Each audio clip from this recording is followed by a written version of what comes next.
പ്രണവിന്റെ DS Erieye മറ്റന്നാൾ വെള്ളിയാഴ്ച ലോകമെമ്പാടും റിലീസ് ചെയ്യുകയാണ്. മലയാളത്തിൽ നിന്ന് വരുന്ന വലിയ പ്രതീക്ഷയുള്ള ഒരു സിനിമയും കൂടെയാണ്. പ്രണവിന്റെ കരിയറിലും നിർണായകമായ ഒരു സിനിമ കൂടി ആയിരിക്കും DS ഇറൈ. രാഹുൽ സദാശിവൻ, ബ്രഹ്മയുഗം, ഭൂതകാലം എന്നീ ഗംഭീര സിനിമകൾക്ക് ശേഷം ചെയ്യുന്ന സിനിമ കൂടെയാണെന്നുള്ളത് ഈ സിനിമയ്ക്ക് വലിയ പ്രതീക്ഷ നൽകുന്നുണ്ട്. അതോടൊപ്പം തന്നെ സിനിമയുടേതായ പുറത്തു വന്ന ടീസറും അതുപോലെ തന്നെ ട്രെയിലറും സിനിമയുടെ പോസ്റ്ററുകളും ഒക്കെ ഗംഭീര നിലവാരം പുലർത്തിയിരുന്നു.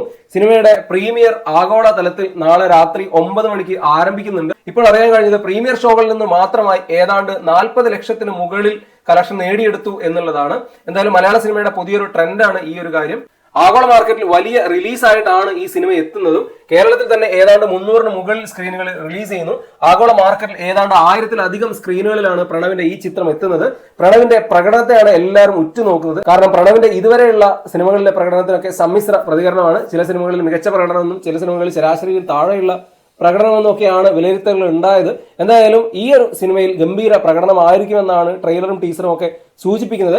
എന്തായാലും പ്രണവിന്റെ ഈ ഒരു ചിത്രം ഗംഭീരമായി മാറട്ടെ.